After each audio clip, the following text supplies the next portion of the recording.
Hello, good morning my YouTube family. कैसे हो आप लोग। आज हम मिलकर के 2023 एमपीपीएससी सिविल सर्विसेज एग्ज़ाम 2023 का जो पेपर है वो सॉल्व करने वाले हैं, है ना। चलें स्टार्ट करते हैं, ज़्यादा टाइम नहीं है ना, फटाफट हम इसको सॉल्व करेंगे। सभी का टाइम बचे इसलिए मैंने पहले से ही जो है इसके आंसर्स टिक कर दिए थे, और ये आयोग के आंसर की से ही मैंने मैच करके किया है ना। आप चाहे तो वहाँ जा कर के चेक कर सकते हैं। अब यहाँ पर क्वेश्चन नंबर 1 है, निम्नलिखित में से कौन सा कृषि पद्धतियों का सही क्रम है। कौन सा है। मिट्टी तैयार करना, फिर बुआई की जाती है, सिंचाई की जाती है और फिर कटाई की जाती है। सेकंड क्वेश्चन क्या है, वर्ष 2024 को अंतर्राष्ट्रीय कैमलिड उष्ट्रगण वर्ष किसने घोषित किया। तो कौन करता है ये वर्ष घोषित, यूनाइटेड नेशन, है ना, यूएन। निम्नलिखित में से भारत का विश्व स्तर पर स्वीकृत राष्ट्रीय हॉट स्पॉट जो है नहीं है, नहीं पूछा है यहाँ पर, तो वो क्या नहीं है, नारो हिल्स नहीं है, ठीक है। हिमालय ये सुंडालैंड है और पश्चिमी घाट है। उसके बाद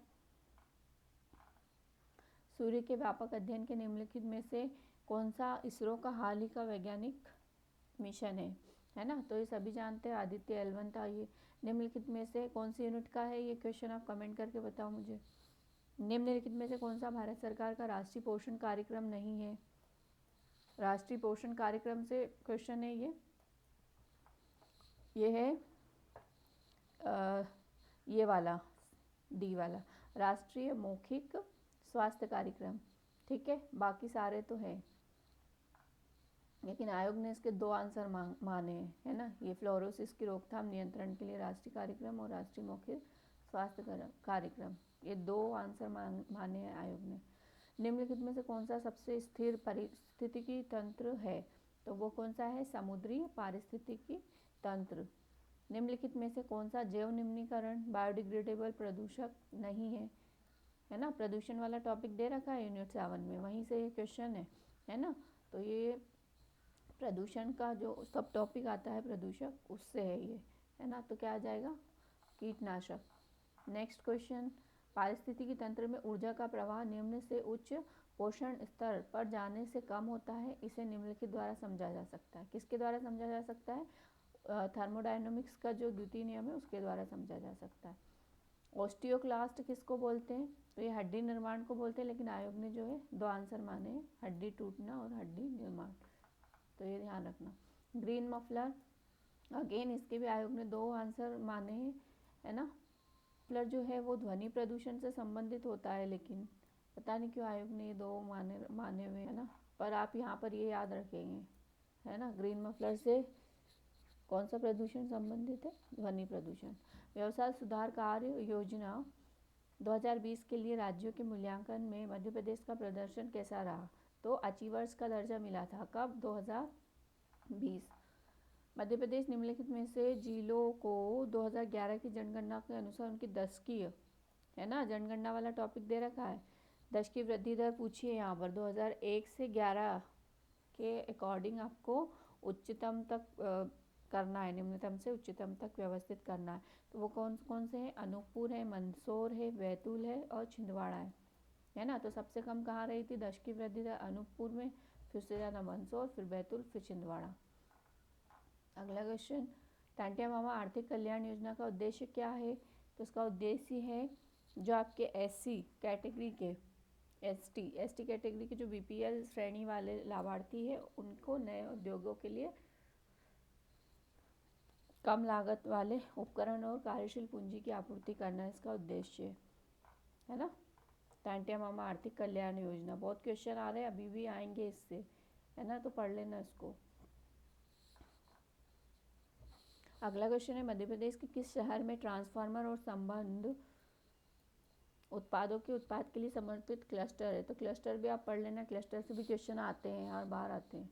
कहाँ है, ग्वालियर में। उसके बाद अगला क्वेश्चन है आपका, उच्चतम न्यायालय के न्यायाधीशों की अधिकतम आयु सीमा कितनी होती है। तो 62 वर्ष होती है। इसके पहले कितनी होती थी और कौन से संविधान संशोधन से ये चेंज की है, प्लीज़ कमेंट करके बताएं। भारतीय संविधान के किस संशोधन द्वारा नगरपालिका कानूनों को अद्यतन बना दिया गया। तो वो कौन सा था, 74th। संविधान संशोधन भी पढ़ना है आपको, ठीक है। और आपके सुप्रीम कोर्ट के न्यायाधीश हो गए, हाई कोर्ट के हो गए, है ना, राष्ट्रपति हो गया, राज्यपाल हो गया, इनसे सबसे संबंधित जो है अनुच्छेद भी आप पढ़ लेना। यहाँ से भी क्वेश्चन देखने को मिलते हैं आपको। भारत में स्थानीय स्वशासन के जनक कौन थे? तो कौन थे वो? Lord Ripon. कोई विधेयक धन विधेयक है या नहीं, इसका निर्णय राज्य में कौन करता है? धन विधेयक का निर्णय कौन करेगा? याद रखना, विधानसभा का अध्यक्ष करेगा, ठीक है। कौन करेगा? विधानसभा का अध्यक्ष। बाद निम्नलिखित में से कौन मध्य प्रदेश विधानसभा के प्रथम अध्यक्ष रहे थे? है ना, आपने मेरी पुरानी वीडियोस अगर देखी होगी तो आपको पता होगा, है ना। विधानसभा जो रहती है, आपकी जो विधानसभा है, ताला लगा हुआ उसके अंदर, कौन खोलेगा ताला? किससे खोलते हैं अपन? कुंजी से खोलते हैं ना, पंडित कुंजीलाल दुबे। अगला है, निम्नलिखित में भारतीय संविधान का कौन सा अनुच्छेद लोक सेवा आयोगों के व्यय से संबंधित है? तो वो आर्टिकल आपका 322 है ना। लोक सेवा आयोग के व्यय कहाँ है निर्दिष्ट? अनुच्छेद 322 में। योजना आयोग के स्थान पर एक नई संस्था नीति आयोग का गठन कब किया गया? मोदी जी आए थे 1 जनवरी 2015 को किया गया, है ना। जब मोदी जी आ गए थे उन्होंने ये काम करवाया। 12वें वित्त आयोग के अध्यक्ष कौन थे? डॉक्टर सी रंगराजन, है ना। 12वें वित्त आयोग के अध्यक्ष डॉक्टर सी रंगराजन। वर्तमान में कौन सा वित्त आयोग है वो कमेंट करके बताएंगे आप। खाद्य संरक्षण आयोग निम्नलिखित में से किस अधिनियम के अंतर्गत स्थापित एक वैधानिक निकाय है? राष्ट्रीय खाद्य सुरक्षा अधिनियम 2013। राष्ट्रीय महिला आयोग के कार्य निर्दिष्ट है कहाँ पर? राष्ट्रीय महिला आयोग अधिनियम 1990 की धारा 10 में निर्दिष्ट है। नेक्स्ट क्वेश्चन है, निम्नलिखित में से कौन सा अधिकार राष्ट्रीय मानव अधिकार आयोग के दायरे में नहीं आता? तो यहाँ पे अधिकार से क्वेश्चन है और उसको कनेक्ट कर लिया राष्ट्रीय मानव अधिकार आयोग से। यहाँ पर ये क्वेश्चन जो था इसको आयोग द्वारा डिलीट कर दिया गया है ना। अगला क्वेश्चन है, राष्ट्रीय अनुसूचित जनजाति आयोग के अध्यक्ष। देखो आयोग से भी क्वेश्चंस हैं इस टाइम पे। 2023 का ये सिलेबस जो था उसमें आयोग की पूरी एक यूनिट दे रखी थी, लेकिन अभी वर्तमान में एक लाइन दे रखी है, तो हमको इतना ज़्यादा डीप में नहीं जाना है आयोग में। बस जो मेन आयोग से हैं उनके आपका स्ट्रक्चर, आपको स्ट्रक्चर्स पता होना चाहिए, अध्यक्ष कौन है ना, किसके द्वारा शपथ नियुक्ति, ये जो कोर पॉइंट्स है वो आपको ध्यान रखना, बहुत ज़्यादा डीप में नहीं जाना है, ठीक है। एक आध क्वेश्चन आएगा इससे। भारत की नियंत्रक एवं महालेखा परीक्षक अधिकतम कितने वर्षों के लिए अपना पद धारण कर सकते हैं? 6 वर्ष। और ये चीज़ें मैं ऐसे ही नहीं बोल रही हूँ, मुझे एक्सपीरियंस है चीज़ों का, मैंने काफ़ी रिसर्च किया इन चीज़ों के ऊपर, तब जाके मैं ये बोल पा रही हूँ। नहीं तो ऐसे भी कोई भी आकर के ऐसी चीज़ें नहीं बता देगा, है ना। कहीं ना कहीं उसने देखा है, कहीं ना कहीं उसने सर्च किया हुआ है, तब जाके उसको जानकारी मिली है और वो जानकारी आप तक पहुँचा रहा है, ठीक है। एनजीटी का मुख्यालय कहाँ स्थित है? नई दिल्ली में, है ना। एनजीटी से आपके क्वेश्चंस आते ही आते हैं, तो आपको ध्यान रखना।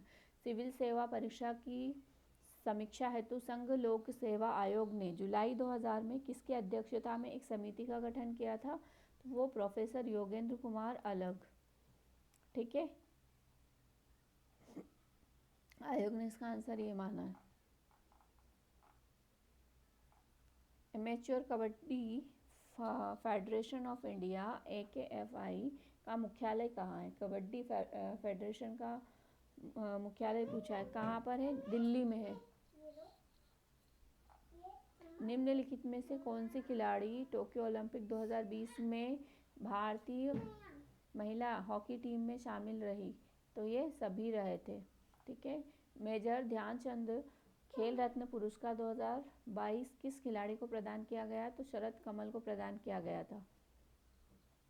निम्नलिखित में से किसको विज्ञान और इंजीनियरिंग के क्षेत्र में पद्म विभूषण 2023 प्रदान किया गया? श्रीनिवास वर्धन को।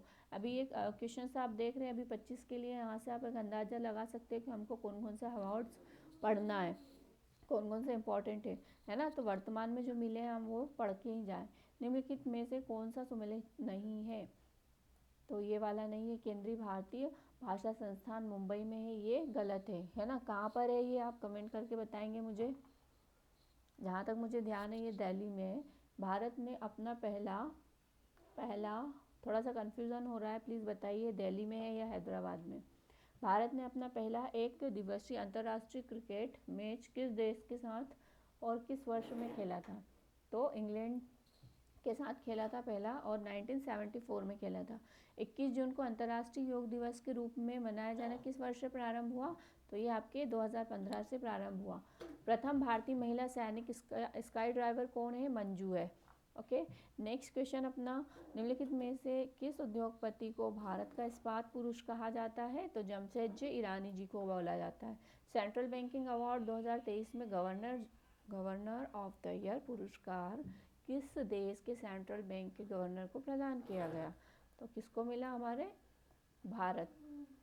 ठीक है, और किसको मिला था ये गवर्नर ऑफ द ईयर पुरस्कार? उनका नाम आप कमेंट करके बताइए, वो भारत के थे, नो डाउट, है ना? तो नाम बताएंगे आप कमेंट करके। निम्नलिखित में से कौन सा एक ई प्रोक्योरमेंट पोर्टल नहीं है ना? इससे जो ई प्रोक्योरमेंट पोर्टल है इसके बारे में भी आप गूगल करके पढ़ लेना, यहाँ से भी आपको क्वेश्चंस देखने को मिल सकते हैं। क्योंकि मैं अदर एग्ज़ाम्स जो मध्य प्रदेश आयोग जो है, लोक सेवा आयोग कंडक्ट करवाता है, उसकी क्वेश्चंस देखती रहती हूँ। अगर आप लोग बोलेंगे आपको चाहिए तो मैं आपके लिए भी लेकर आ जाऊँगी वीडियो।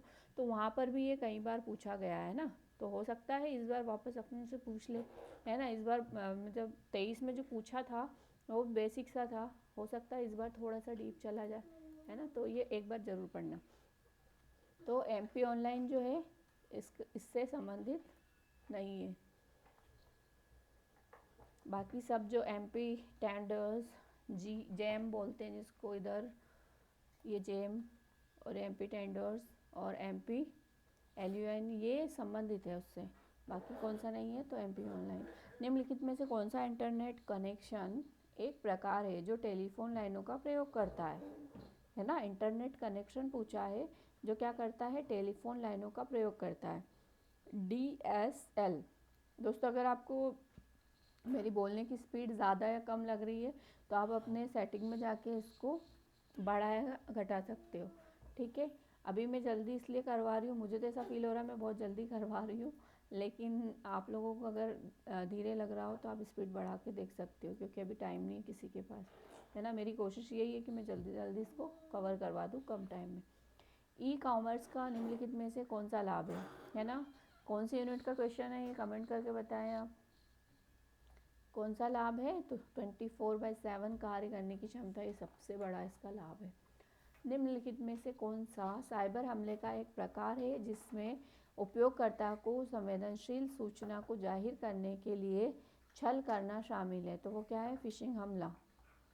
साइबर सुरक्षा में एक फायरवॉल का क्या उद्देश्य है ना? साइबर सिक्योरिटी वाले क्वेश्चन टॉपिक से क्वेश्चन है, उसमें फायरवॉल तो पढ़ ही लेना आप, बार बार मैं देख रही हूँ फायरवॉल को, कहीं ना कहीं दिख रहा है।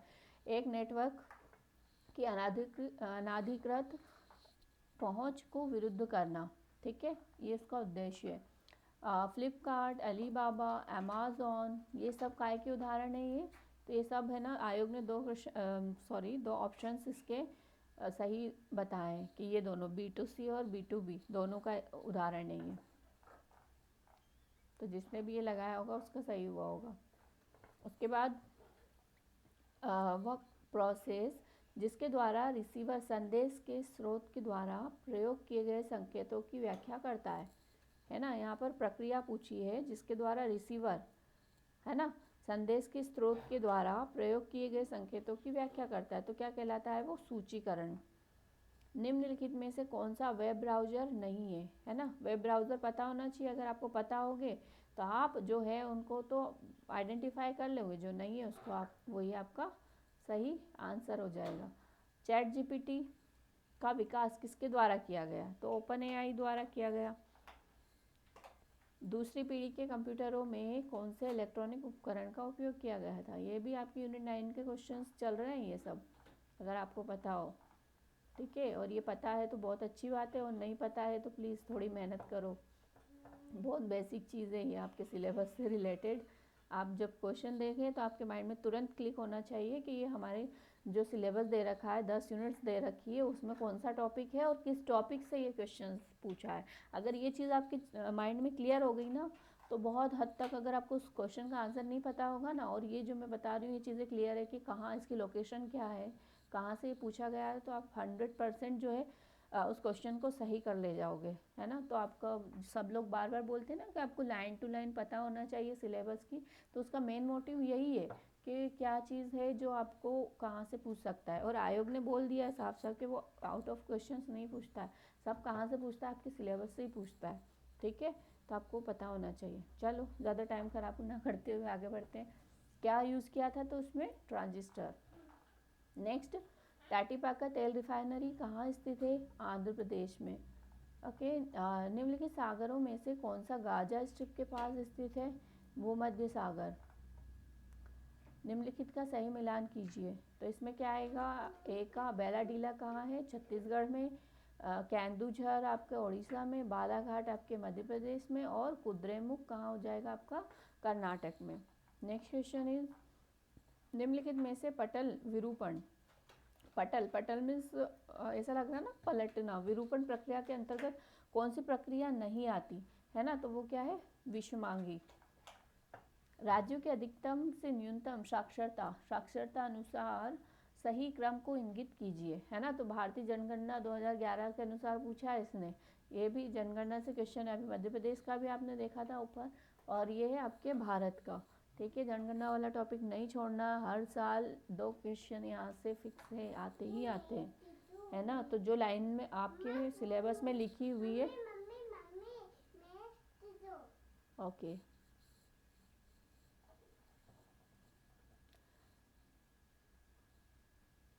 जो सिलेबस आपके में आपके लाइंस लिखी हुई है, जैसे यूनिट 4 में लिखा हुआ है जनसंख्या वृद्धि, वितरण एवं घनत्व और नगरीकरण।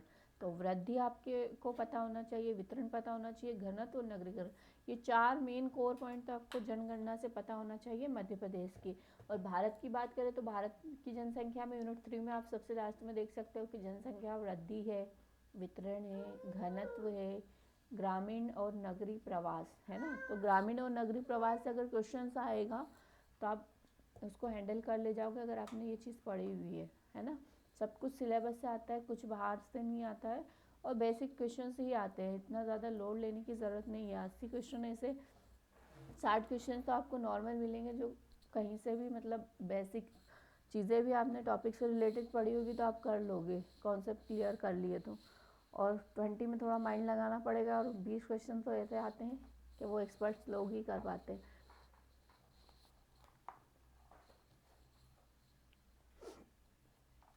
अगला क्वेश्चन है हमारा, हाँ, तो ये जो थी साक्षरता, न्यूनतम साक्षरता का सही क्रम क्या है, अधिकतम से न्यूनतम, है ना। तो सबसे ज़्यादा कहाँ है, केरल की, मिजोरम, गोवा, फिर त्रिपुरा।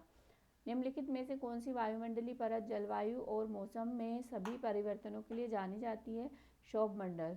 दोस्तों मेरी छोटी बच्ची है, सॉरी अगर आप लोगों को डिस्टर्ब हो, वो बीच बीच में कहीं आवाज़ कर देती है ना। सब देखना पड़ता है, बच्चों को भी, अपनी पढ़ाई को भी, और आप लोगों के साथ शेयर करके पढ़ती हूँ तो मुझे अच्छा लगता है, इसलिए मैंने ये किया है। निम्नलिखित में से कौन सी वायुमंडलीय परत जलवायु और मौसम में सभी परिवर्तनों के लिए जानी जाती है, तो वो कौन सा है, क्षोभ मंडल। अब मुझे ऐसा लगता है मैं अकेली नहीं पढ़ रही हूँ, मेरे साथ बहुत सारे लोग पढ़ रहे हैं, मेरे बहुत सारे साथी है ना। तो वो एक अच्छा लगता है मन में, इसीलिए मैं ये चीज़ कर रही हूँ, नहीं तो मैं अकेले बैठ के भी सॉल्व कर सकती थी। नासिक जिले में त्रिम्बक पहाड़ियों से निकलने वाली इनमें से कौन सी नदी है, तो कौन सी है वो, पैतरना। अगला, निम्नलिखित युग्मों का मिलान करते हुए सही कूट की पहचान कीजिए, ठीक है। तो इसमें अपने को क्या करना है, मैच करना है, ठीक है। तो नौकरेक जो है ये कहाँ पर मिलेगा आपको, असम में देखने को मिलेगा। ये किसकी बात हो रही है, जैव आरक्षित क्षेत्रों की बात हो रही है, और वो कहाँ स्थित है, किस राज्य में स्थित है, ये चीज़ पूछा है उसके अंदर।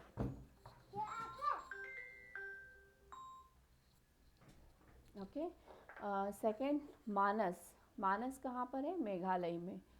सिमलीपाल आपको देखने को मिलेगा उड़ीसा में, और शेषाचलम आपको देखने को मिलेगा आंध्र प्रदेश में। नेक्स्ट क्वेश्चन, भूमिगत ताप के उपयोग का प्रथम सफल प्रयास।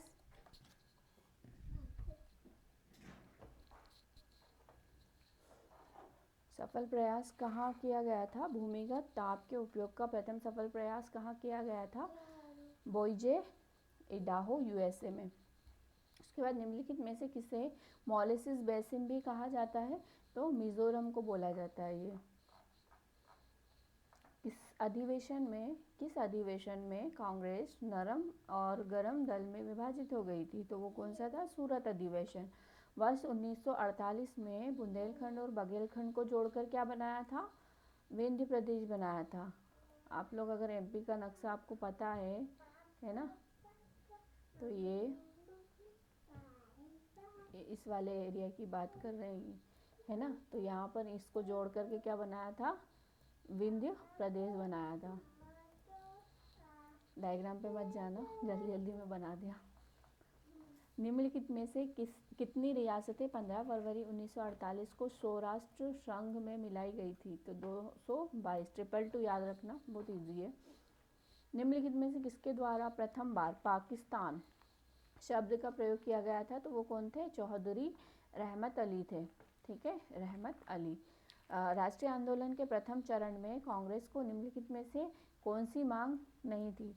मतलब जो राष्ट्रीय आंदोलन हुआ था उसके अंदर कांग्रेस की क्या डिमांड नहीं थी? तो वो डिमांड नहीं थी उसकी कार्यपालिका और न्यायपालिका का एकीकरण किया जाए, क्योंकि सभी लोग क्या बोल रहे थे कि सेपरेट होना चाहिए आपकी कार्यपालिका भी और न्यायपालिका भी, है ना। तो ये मांग नहीं थी, ये सही हो जाएगा। निम्नलिखित में से किसके, आपने ध्यान दिया हो ना, तो ज़्यादा करके आयोग ऐसा ही पूछता है, जो सही चीज़ें रहती है वो नहीं पूछता है, और जो नहीं रहता है वो गलत चीज़ ऑप्शन में देता है और उसी को पूछता है, और वही हमारा सही आंसर होता है ना। तो इस चीज़ को आप ध्यान रखना। निम्नलिखित में से किसके द्वारा महाराष्ट्र में गणेश उत्सव प्रारंभ किया गया?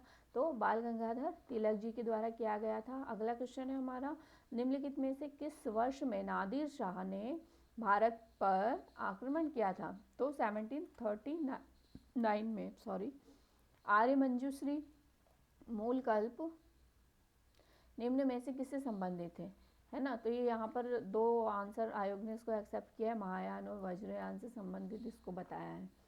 निम्नलिखित में से किस वर्ष में लॉर्ड विलियम बेंटिक, अब ऐसे क्वेश्चंस देख के डरना मत, एक क्वेश्चन गलत भी होगा ना तो चलेगा, ऐसे 20 क्वेश्चंस आएंगे आपके पेपर में जो बहुत कम परसेंट 90% लोगों से नहीं बनेंगे, 10% लोग ही बना पाएंगे। तो हमको 80% के लिए भागना है ना, उस पर काम करना है। अभी फर्स्ट स्टेज में जो लोग हैं उन लोगों की मैं बात कर रही हूँ, बाकी जिन लोगों को एक्सपीरियंस हो चुका है वो सब ये चीज़ें जानते हैं। प्रेस स्वतंत्रता जो है वो कब प्रदान की गई थी? तो 1835 में, है ना। किस वर्ष में? Lord William Bentinck. अब यहाँ पे दो क्वेश्चन अपने सॉल्व हो सकते हैं देखा जाए तो, है ना। ऐसा क्वेश्चन अगर आ गया कि प्रेस स्वतंत्रता किसके द्वारा प्रदान की गई, तो हम आंसर कर सकते हैं लॉर्ड विलियम बेंटिक। ठीक है ना। तो इस तरह से भी थोड़ा सा पुराने क्वेश्चंस को अगर आप लेके चलेंगे तो आपको एग्जाम में इससे फ़ायदा होगा। शकों पर विजय प्रांत चंद्रगुप्त सेकंड ने निम्न में से किस धातु के सिक्के प्रचलित किए थे? तो चांदी के सिक्के थे जो प्रचलित किए थे।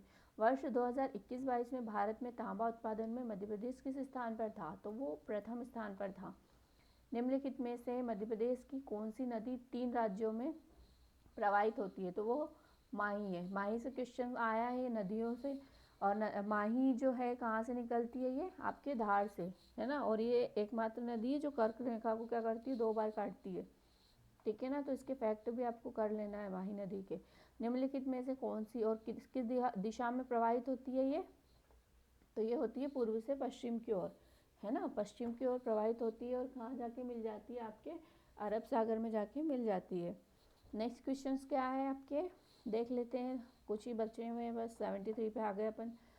निम्नलिखित में से कौन सी विशेषता मध्य प्रदेश की काली मिट्टी के संदर्भ में नहीं है? दोस्तों मैं यहाँ पे एक चीज़ बताना चाहूँगी, मैंने लगभग 10 से 15 साल के क्वेश्चंस जो पुराने पेपर है अपने आयोग के, उसका पूरा एनालिसिस किया था, तो उसी बेसिस पे मैं आपको चीज़ें बताती हूँ। जो पूछता है ना ज़्यादा करके मिट्टी से अगर पूछा ना तो उसकी विशेषता पूछ लेता है ना। तो मिट्टी वाला टॉपिक पढ़े तो आप ये पॉइंट ध्यान रखें कि हमको विशेषता पे फोकस करना है, प्लस वो किस पठार का हिस्सा है ये आपको ध्यान रखना है। यहाँ पर ये दो चीज़ अगर ध्यान रखी ना, हमारे क्वेश्चन मिट्टी वाले गलत नहीं होंगे, ठीक है ना। और इसका निर्माण किस चट्टान से होता है, एक और ये काली मिट्टी में रेत की मात्रा अधिक होती है। तो ये क्वेश्चन जो है फैक्ट इसका, इसकी विशेषता जो है गलत दे रखी है ना। बाकी जो काली मिट्टी को कपास की मिट्टी के रूप में जाना जाता है, सही है ये भी। इसमें नमी धारण करने की क्षमता होती है, बिल्कुल सही है ये भी। उसके बाद अगला जो है वो है इसकी संरचना गांठदार लेकिन कभी कभी भुरभुरी होती है, ये भी एकदम क्या है, सही है, ठीक है ना। अगला क्वेश्चन, पूर्णा नदी निम्नलिखित में से किसकी सहायक नदी है। तो पूर्णा जो है वो किसकी नदी सहायक नदी है, ताप्ती, है ना। नदियाँ जब पढ़ेंगे तो उनकी सहायक नदियाँ जो मेन नदियाँ हैं हमारी, उनकी सहायक नदियाँ भी हमको पढ़ना है। बीजागढ़ की पहाड़ी निम्नलिखित में से किस पर्वत श्रेणी में स्थित है, तो वो सतपुड़ा श्रेणी में स्थित है। मध्य प्रदेश की जलवायु के संदर्भ में निम्नलिखित में से कौन सा सही नहीं है ना। तो ये वाला सही नहीं है, जलवायु से क्वेश्चन आते ही आते हैं, पढ़ लेना, है ना। और पर्टिकुलर वो जो पठारी भाग है अलग अलग, उससे रिलेटेड भी पूछ लेगा, जैसे पूछ लेगा मालवा के पठार की जलवायु कैसी है ना। आपके बुंदेलखंड की कैसी है ना, बाघेलखंड की कैसी, तो ऐसा पूछ सकता है। मध्य प्रदेश में किस प्रकार के वन नहीं पाए जाते हैं, है ना। तो अल्पाइन वन जो है मध्य प्रदेश में नहीं पाए जाते हैं। निम्नलिखित में से कौन सा थर्मल पावर स्टेशन अनूपपुर जिले के चचाई में स्थित है ना। तो जो थर्मल पावर स्टेशन हैं वो आपको पढ़ लेना है, और उसमें भी आपको उसकी लोकेशन अगर आपने कर ली ना तो बहुत अच्छा हो जाएगा ना। तो अमरकंटक कहाँ पर है, अनूपपुर में। अभी इसमें एक और क्वेश्चन, सब टॉपिक जो है रिलेट कर रहा है इससे। जैसे कोयला की आपूर्ति जो है कौन करता है इसको, कौन से क्षेत्र से होती है, तो थोड़ा सा ये थोड़ा बाद में पढ़ना। अगर आप अभी शुरुआत कर रहे हैं तो आपको बेसिक पता होना चाहिए कि कौन सी चीज़ कहाँ स्थित है। तो स्थिति आपकी क्लियर हो जाएगी ना, उसके बाद थोड़ा डीप में जाना, है ना। तो ये जो मैं बता रही हूँ क्वेश्चन वो सेकेंड स्टेज का है। जैसे आपको पता है कि अमरकंटक पावर स्टेशन आपका थर्मल पावर स्टेशन है, और कहाँ पर स्थित है, ये अनूपपुर चचाई में, है ना। चचाई अनूपपुर में स्थित है। तो अगेन मतलब अगला इससे जुड़ा हुआ फैक्ट आप क्या पढ़ेंगे कि इसकी स्थापना कब की गई थी, ठीक है। और क्या बोलते हैं कितना जो है उत्पादन यहाँ से हो रहा है ना। कोयले की आपूर्ति जो है यहाँ पर कौन कर रहा है ना। तो ये सारी चीज़ें हैं, देखना रहती हैं चीज़ें, है ना। तो वो आपकी थोड़ी डीप में चला जाएगा, लेकिन अगर बेसिक पढ़ना है तो आपको स्थिति तो पता होना चाहिए, ठीक है। अगला क्वेश्चन है, बुनियादी सड़क सांख्यिकी वर्ष 2018-19 के अनुसार मध्य प्रदेश के सड़क मार्गों के संबंध में निम्नलिखित में से कौन सा कथन सही नहीं है ना। तो ये सारे जो है सही है। जो है घनत्व की बात कर रहा है यहाँ पर कि सड़क घनत्व में ये जो है प्रथम स्थान पर है, तो ये वाला ही हमारा क्या हो जाएगा, सही, जो कि गलत है, ठीक है, क्योंकि हम प्रथम स्थान पर नहीं है। वर्ष 2020-21 में मध्य प्रदेश में कपास उत्पादन में निम्नलिखित में से कौन सा जिला प्रथम स्थान पर रहा था, है ना। वर्तमान में भी वही है ना। खरगोन से आपको याद आ रहा है, खरगोश कैसा होता है, ज़्यादा करके सफ़ेद कलर का होता है जिसको सब पसंद करते हैं, है ना। तो आप याद रख सकते हो, खरगोश सिमिलर लग रहा है ना। और कपास का कलर कैसा होता है, सफ़ेद। अगला, राष्ट्रपति के चुनाव के लिए निर्वाचन मंडल में कौन से सदस्य शामिल होते हैं, है ना। तो यहाँ पे राष्ट्रपति से क्वेश्चन है ये, उसका चुनाव जो है उसकी प्रक्रिया पूछ रहा है कि कौन कौन शामिल होता है ना। तो कौन होता है, संसद, दोनों सदनों के निर्वाचित सदस्य होंगे। दोनों सदन कौन कौन से, लोकसभा और राज्यसभा के निर्वाचित सदस्य, ठीक है। निर्वाचित सदस्य, ये ध्यान रखना, निर्वाचित। और राज्य मतलब जो विधानसभाएं हैं, ठीक है, उनके निर्वाचित सदस्य। तो 1, 2 और ये 3, इतने लोग शामिल होते हैं राष्ट्रपति के चुनाव में, ध्यान रखना ये। अगला क्वेश्चन, राज्य के नीति निर्देशक तत्वों की व्याख्या भारतीय संविधान के पार्ट 4 क में की गई है। यह व्यवस्था किस देश के संविधान से ली गई है, तो आयरलैंड से ली गई है, सभी जानते हैं। संसद का निर्माण, ये बेसिक चीज़ आपको पता होना चाहिए ना कि कौन सी चीज़, मतलब जो संविधान हमारा जब निर्माण हुआ था तो अभी हमारे सिलेबस में क्लियर लिखा हुआ है कि आपका नागरिकों के मौलिक अधिकार, कर्तव्य, राज्य की नीति निर्देशक सिद्धांत, है ना। तो ये सारी जो चीज़ें हैं कहीं ना कहीं से ये कॉन्सेप्ट लिया हुआ है। तो पर्टिकुलर कहाँ से लिया है, जो सिलेबस में लाइन्स लिखी है नोट 5 में, वो उनसे रिलेटेड तो आपको पता होना चाहिए कि संविधान सभा होगी, है ना, कार्यपालिका होगी, राष्ट्रपति होगा, संसद होगा। तो ये सब कहीं ना कहीं से हमने प्रेरित होकर के हमारे संविधान में जो है इंक्लूड किया है ना। और ख़ास करके आपके मौलिक अधिकार से रिलेटेड क्वेश्चंस आपको एग्जाम में देखने को मिलते हैं। कर्तव्य से रिलेटेड, राज्य के नीति निर्देशक सिद्धांत से रिलेटेड जो है वो पूछ ही लेता है कि ये कहाँ से हमको प्रेरणा मिली है ना। तो पढ़ लेना इसको। संसद का निर्माण निम्नलिखित में से किन के द्वारा होता है? तो लोकसभा, राज्यसभा और राष्ट्रपति, ये आपकी मिलकर के संसद बनाती है। नाबार्ड की स्थापना कब की गई? तो 12 जुलाई 1982 को। भारतीय लघु उद्योग विकास बैंक, सिडबी जो है, ऐसी जो संस्थाएं हैं आपको यूनिट 6 में देखने को मिलेगी, है ना। तो उनकी स्थापना कब, कहाँ की गई और इनकी जो बेसिक जानकारी है इनके बारे में आप पढ़ लेना। एक क्वेश्चन फिक्स है यहाँ से भी, है ना। तो अप्रैल 1990 में, सिडबी 1990। 1980 में भारत में कितने बैंकों का राष्ट्रीयकरण किया गया था, है ना। तो बैंकों का राष्ट्रीयकरण में आपको पता होना चाहिए 6 बैंक थे ये, और ये 6 बैंक कौन से थे? आपके वाणिज्यिक बैंक। और पहले, सबसे पहले जब हुआ था तब कितने बैंकों का राष्ट्रीयकरण किया था? जल्दी से मुझे कमेंट करके बताओ। शिक्षा का अधिकार किस संविधान संशोधन द्वारा, हाँ एक और चीज़ यहाँ पर संविधान संशोधन भी पढ़ लेना, एक क्वेश्चन फिक्स है।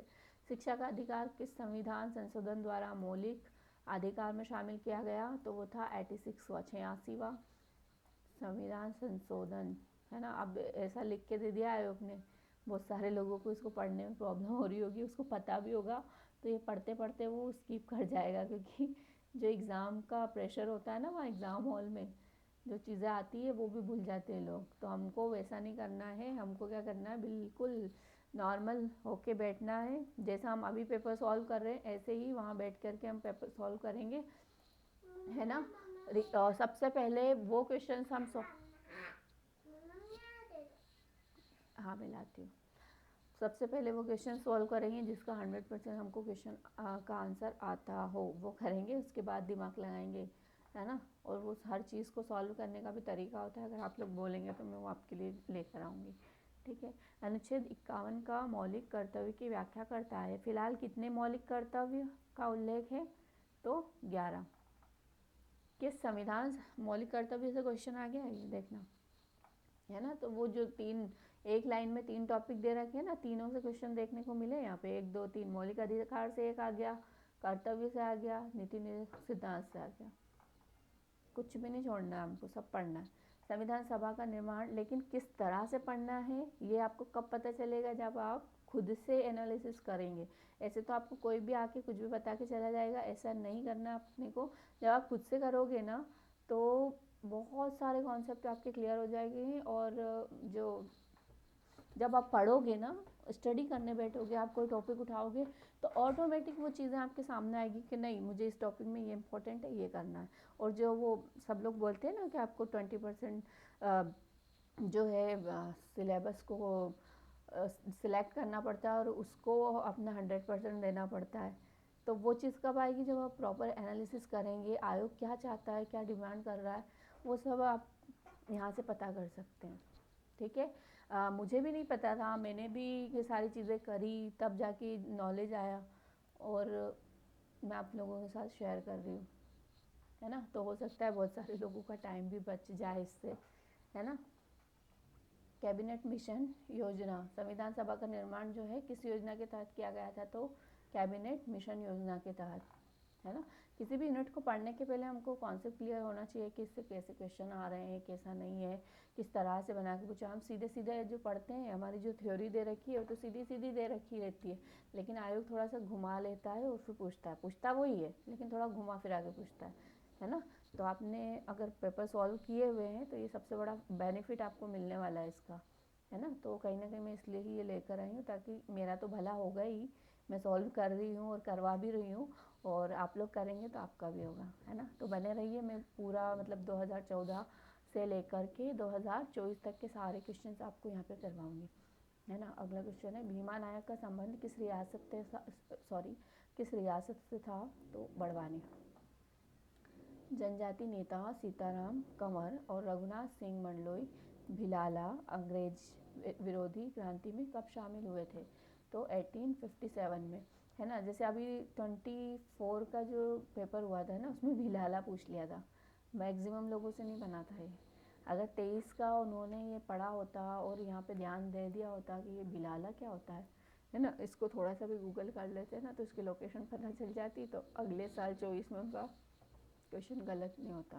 तो ये बेनिफिट होता है, आयोग कहीं ना कहीं हिंट देता रहता है कि अगली बार क्या पूछने वाला है ना।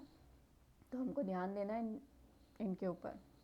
सागर के आंचलिक क्षेत्रों में दीपावली के अवसर पर कौन सा लोक नृत्य प्रचलित है?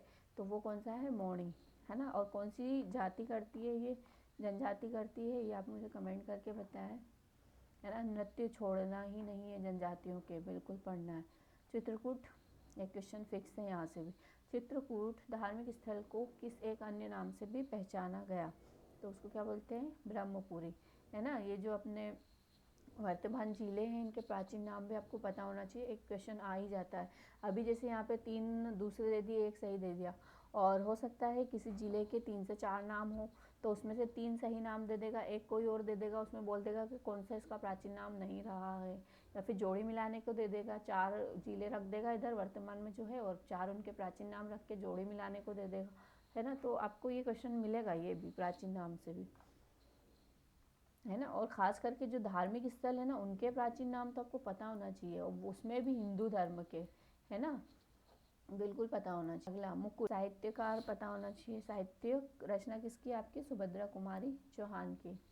दीवार पर मिट्टी से बनाई जाने वाली नौ डोरा अलंकरण किस जनजाति की विशेषता है? तो वो गोंड जनजाति की है ना। और ये मध्य प्रदेश के कौन से भौगोलिक भाग में पाई जाती है, मुझे कमेंट करके बताएंगे, ठीक है। अगला है, ऐतिहासिक मतंगेश्वर मंदिर कहाँ स्थित है? खजुराहो। रामचंद्रिका किसकी प्रसिद्ध रचना है? तो कैसा उदास की ये प्रसिद्ध रचना है। बालकृष्ण सर्वनमीन ने 2 काव्य प्राणार्पण और आत्मोत्सर्ग किस पर लिखे, है ना। बालकृष्ण शर्मा नवीन जो थे, 2 काव्य लिखे थे उन्होंने, कौन कौन से? प्राणार्पण और आत्मोत्सर्ग, है ना। तो किस पे लिखे थे? उनका जो गणेश शंकर विद्यार्थी रहे उनके ऊपर लिखा हुआ था। अगला क्वेश्चन है, स्वतंत्र आंदोलन में निवाड़ी जिले की थोला लुहारी, बता दिया उसने कहाँ पर है, थोना लुहारी। गोलीकांड कहाँ हुआ था? निवाड़ी जिले में, है ना। स्वतंत्रता आंदोलन था, लेकिन कब हुआ था ये पूछ लिया उसने। मतलब 2 से 3 चीज़ें उसके बारे में तो खुद ही बता देता है, और अगली वो पूछ लेता है ना। तो कब हुआ था? 1939 में, है ना। और बहुत से को ऐसा लगता होगा, अरे हमें ये जो याद था ये तो इसने लाइन में लिख के दे दिया, और जो हमने स्किप किया था वही इसने जो है क्वेश्चन कर लिया।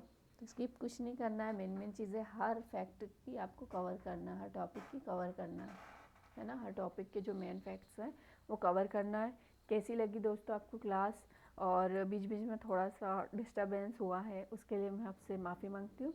और अगर क्लास अच्छी लगी हो तो प्लीज़ मेरे साथ बने रहिए, हम मिल करके जो है ऐसे क्वेश्चन सॉल्व करते रहेंगे, ताकि बहुत कुछ हमको सीखने को मिले, और आने वाली जो हमारी परीक्षा है उसमें हम सभी को सफलता हासिल हो सके।